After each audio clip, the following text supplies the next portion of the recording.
President Trump's sanctions on Iran went into effect today, and businesses from Berlin, Paris, Rome to London now feeling the pressure to back off from doing business in Iran. And Germany is the country now stepping up and reportedly moving to stop the transfer of nearly $400 million in cash out of Germany to the Iranian regime. Iran wants its money. And they want that $400 million now to avoid that money being detained under looming sanctions. While U.S. sanctions are also causing German auto giant Daimler, the maker of Mercedes, to abandon its expansion plans in Iran. Look at this, the maker of Peugeot cars. Also, the French oil company Total and Germany's Siemens have also backed off. A U.S. official now says nearly 100 international firms have announced their intent to leave Iran. Republican Senator Lindsey Graham also calling out European companies, saying it is time to make a choice. What is it about the Ayatollah that you like? Why do you stand with him and against the people he's oppressing? Why do you want to give a man more money who's taken the money you've already given him to build a war machine to dismember the Mideast? Do you think he's kidding when he says death to Israel? To the Europeans, you need to get with the Iranian people and get behind Trump to break this regime's back before it's too late. Joining me now, we welcome to the show former U.S. Army Special Forces and Security Studies Group President Jim Hanson. Great to see you, Jim.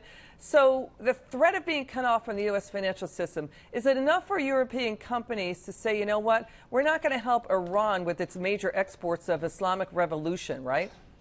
I don't think it's a tough question from a business perspective when you look at the size of the economy in Iran and the size of the economy of the United States. So that's an easy case to make. You add on top of that the fact that Iran is the most malevolent force in the region. They sponsor terror all over the place, and they're oppressing their own people, stealing their wealth.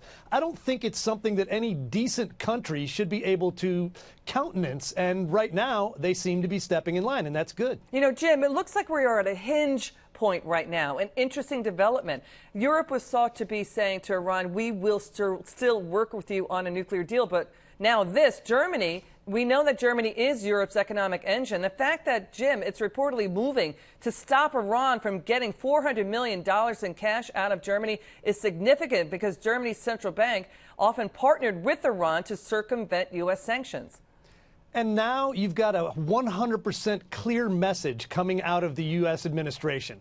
President Trump said, do business with them, don't do business with us. John Bolton said, don't buy their oil, stop playing with the mullahs. It's crystal clear, and it's fair. The mullahs have stolen. When Obama sent all that cash over on planes, the Iranian people thought maybe they might get a little bit of a windfall from that. Instead, it all was stolen by the mullahs or sent to Hamas and Hezbollah and other terror groups. And so it's time to change that around and use the money for good. And Jim, it seems like the Iranian people are saying to Europe, stand with us and not those oppressing us. They seem to be saying to the Democrats and the liberal left here in the United States, you, liberal left and Democrats, stand with the people in the streets of Iran and not those oppressing us. We have President Hassan Rouhani. He's now saying Iran cannot talk to the U.S. while under sanctions. Let's take a listen. What's the meaning of negotiations when you impose sanctions at the same time? It's like someone pulling a knife to stab a rival or an enemy in the arm, while at the same time claiming we should be talking and negotiating. Your reaction, Jim? Come on, Rouhani is a thug. And the bottom line is we don't have a whole lot to talk to him about. You were absolutely right saying that all decent people should be standing with the citizens of Iran, the people who want decent governance. They want to stop being, have their money stolen and used for terrorism as opposed to giving them a decent standard of living. So I think now that people are actually looking at that and saying, well, why would we stand?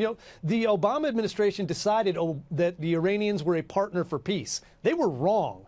Now that reality has set back in, we can go ahead and flip that on its head, and the mullahs need to suffer, not the people of Iran. Jim, we also have Trump National Security Advisor John Bolton explaining what it would take for a deal with Iran. Let's watch. The policy is not regime change, but we definitely want to put maximum pressure on the government. We want to see a much broader retreat by Iran from their support for international terrorism, their belligerent military activity in the Middle East, and their ballistic missile nuclear-related programs. All right, here's a bit of a disconnect. The White House is saying it will go after and shut down Iran's oil exports. But then it says it's not about regime change. Can you square that for us? I think the correct policy is the one John Bolton just outlined. We want the mullahs to change their malevolent ways. If they don't do that, who knows what the next step is? You know, it could be that they are replaced either by the people of Iran or by the simple fact that they end up bankrupt and unable to maintain their corrupt regime. So I don't think it's a question of the U.S. saying we think everyone there should change the regime. That's the Iranian people's choice. We just support their right to a decent government. And that's the right way for the U.S. to operate. Jim Hanson, president of Security Studies Group. Great to see you, Jim. Thanks for coming in.